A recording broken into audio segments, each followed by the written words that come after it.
Buenas noches, les saludo a Marilyn Rivas. Bienvenidos a la emisión estelar de la noticia correspondiente a este sábado 22 de julio del año 2017. De inmediato les presentamos otros titulares. Habitantes de la parroquia Sucre de Caracas se movilizaron en una caminata para apoyar la constituyente. En las jornadas de registro para el carnet de la patria hubo asistencia masiva a nivel nacional. En materia internacional, el presidente de facto de Brasil, Michel Temer, firma decreto para recortar gasto público y aumentar precios del combustible. El 30 de julio participa en las elecciones directas, secretas y universales para la Asamblea Nacional Constituyente. Si estás inscrito en el registro electoral, ingresa en www.cne.gov.be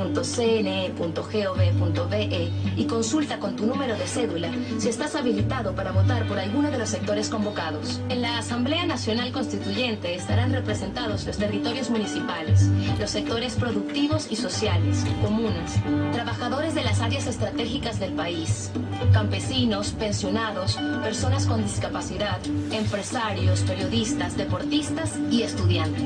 Revisa tu oferta electoral y planifica tu voto. Elegirás un candidato nominal o uno lista por municipio.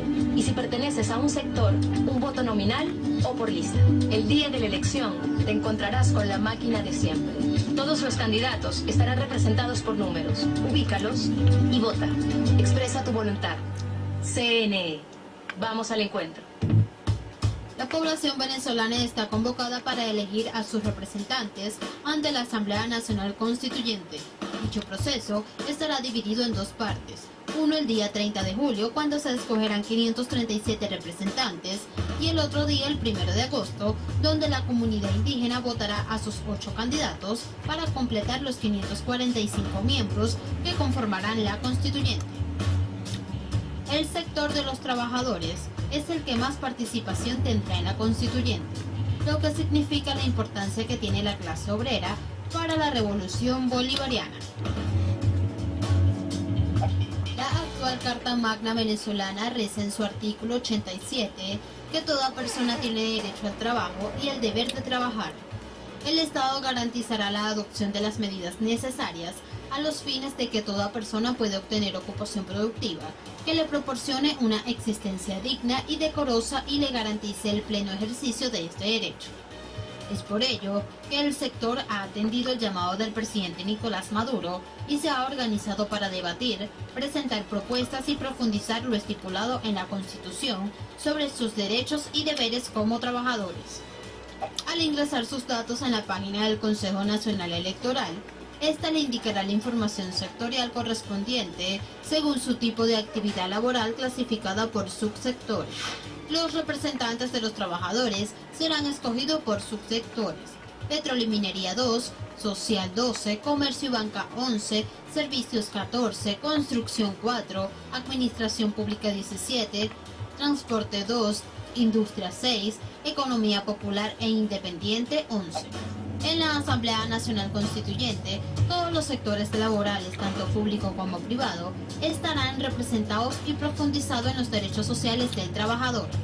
Constitucionalizar la eliminación de la tercerización y las misiones sociales, la incorporación de pequeños mercados productivos al nuevo modelo económico postpetrolero y el rescate de las tierras fértiles han sido algunas de las propuestas que los trabajadores y trabajadoras han llevado a discusión en las últimas semanas.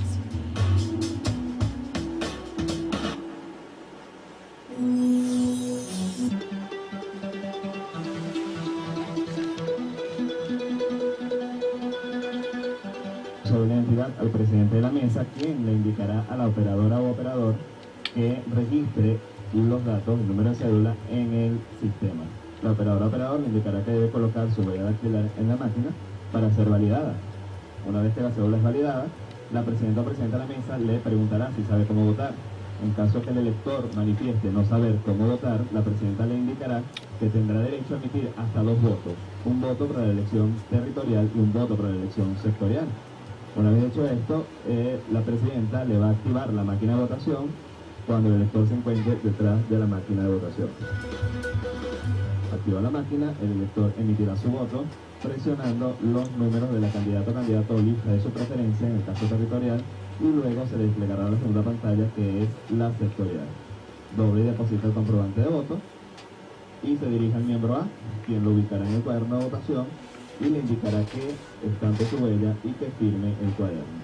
Una de las particularidades que tiene este proceso es que no hay tinta indeleble, así que en este paso finaliza lo que es el acto de votación.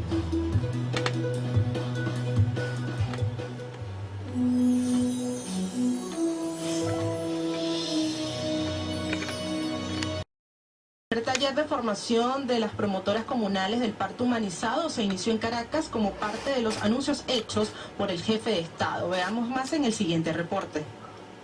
La mayoría de las participantes son mujeres y madres que han acompañado a otras damas en el proceso de gestación, como Bárbara Martín, que asiste al taller para apoyar a las futuras mamás. Es hora de visibilizar todo el maltrato que históricamente hemos sentido, hemos vivido las mujeres, y es hora también de cambiar eso y empoderarnos, poder ayudar entre nosotras y desde los espacios que también siempre han sido olvidados, que son las comunidades, aportando información veraz e importantísima sobre nuestro cuerpo, que es nuestro territorio de lucha, de rebeldía como mujer. Las futuras promotoras aseguraron que es necesario sensibilizar y multiplicar el conocimiento para tener un embarazo sano y feliz. Introducir el parto humanizado primero en los hogares, en nuestras mujeres, en nuestras niñas, en la educación,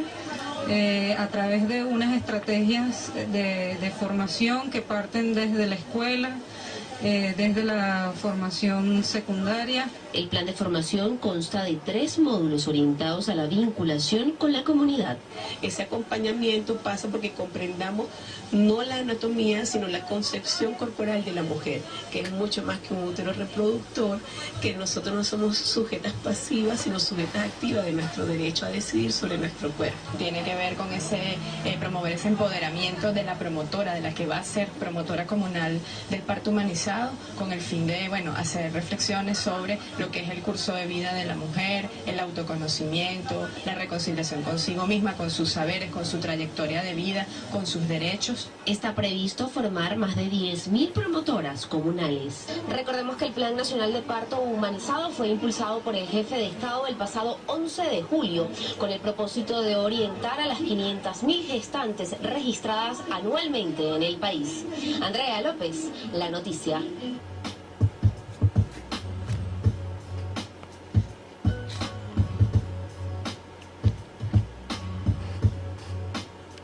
Este día nosotros estamos celebrando el 14 aniversario del Frente Francisco de Miranda, un frente que fue creado por el comandante supremo Hugo Rafael Chávez Frías en conjunto con el comandante Fidel Castro. Somos la punta de lanza de la revolución bolivariana con el sistema de misiones.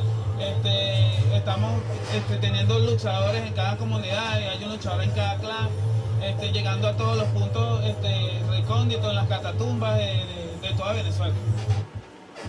Esta obra hermosa que tenemos hoy acá y que vamos a reinaugurar hoy acá ha sido el esfuerzo de un equipo de hombres y mujeres profesionales, ingenieros, arquitectos, obreros, técnicos de la construcción, que bajo el mando de la compañera Natalie y el compañero Alexander han estado aquí haciendo un trabajo extraordinario, y que yo creo que es aprobado por todos nosotros, que quedó bella.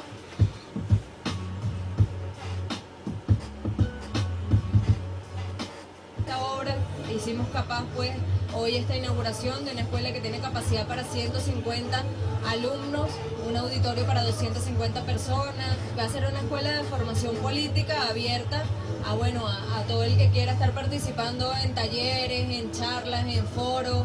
Próximamente vamos a estar teniendo un foro de nivel internacional con invitados internacionales, y abierto a todo el que quiera profundizar en el campo del conocimiento político, económico, social, y nosotros como luchadores, aperturando esta gama de conocimiento y de estudio que siempre nuestro comandante Chávez y nuestro comandante Nicolás nos orientan que hagamos.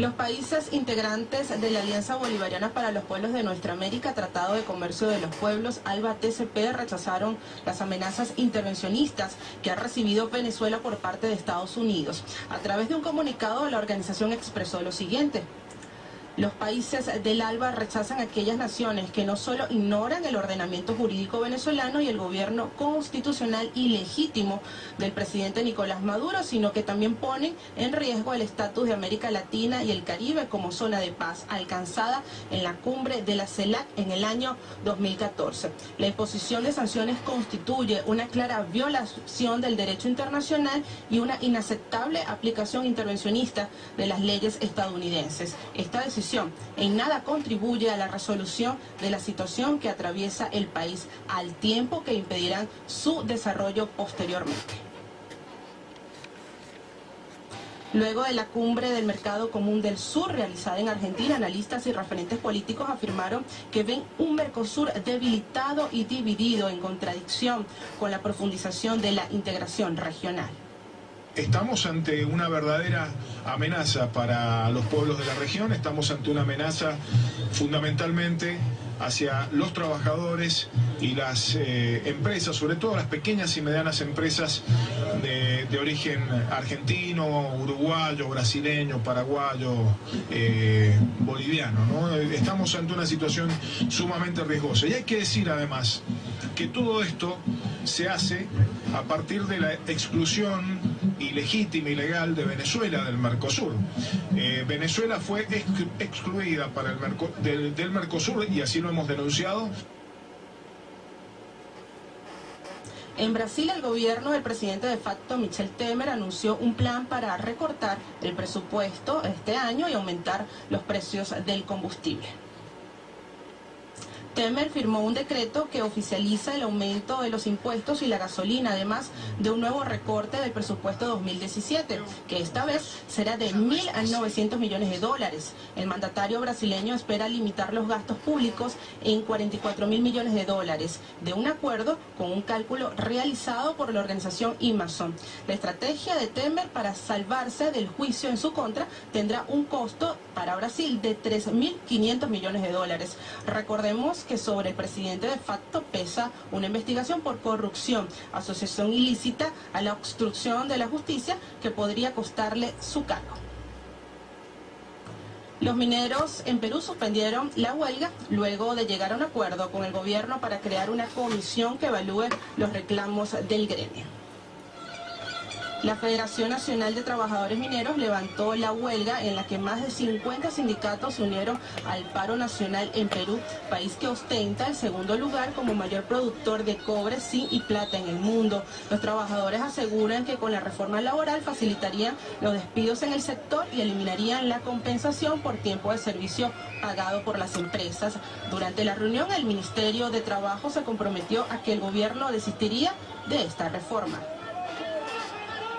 Generar las condiciones de un Estado fallido ha sido el preámbulo de la invasión extranjera y conformación de gobiernos paralelos en varios países de Oriente Medio. Así lo sostiene el internacionalista venezolano George Sade, quien advierte sobre el duro proceso sufrido por estas naciones en una nueva entrega de la sección a fondo. Veamos.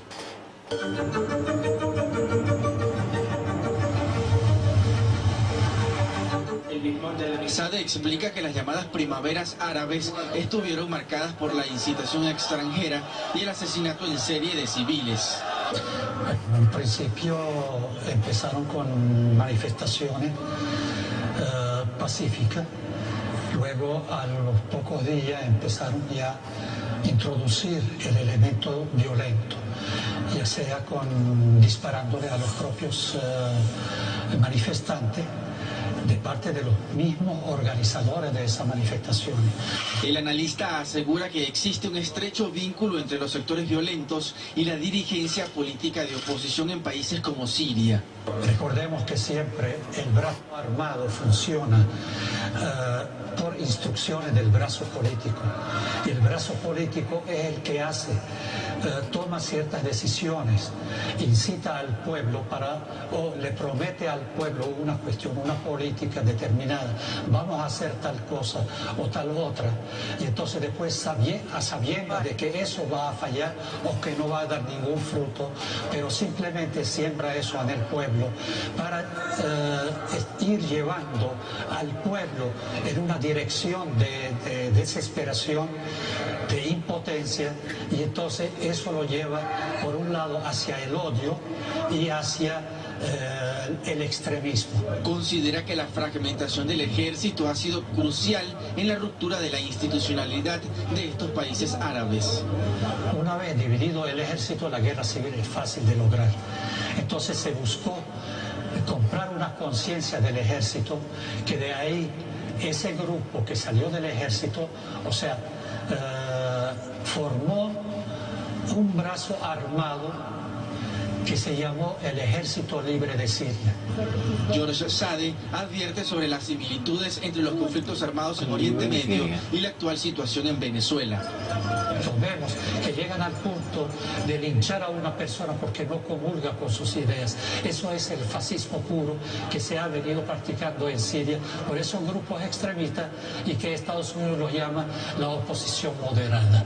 Entonces debemos tener cuidado aquí en Venezuela sobre qué puente estamos atravesando para cruzar ese río de crisis que estamos pasando hoy en día en Venezuela. Solo en Siria, la guerra interna ha dejado más de 500.000 muertos y 5 millones de refugiados, mientras que a 6 años del asesinato del presidente libio Muammar Gaddafi, 3 grupos se reparten el país y miles de ciudadanos han caído bajo el umbral de la pobreza.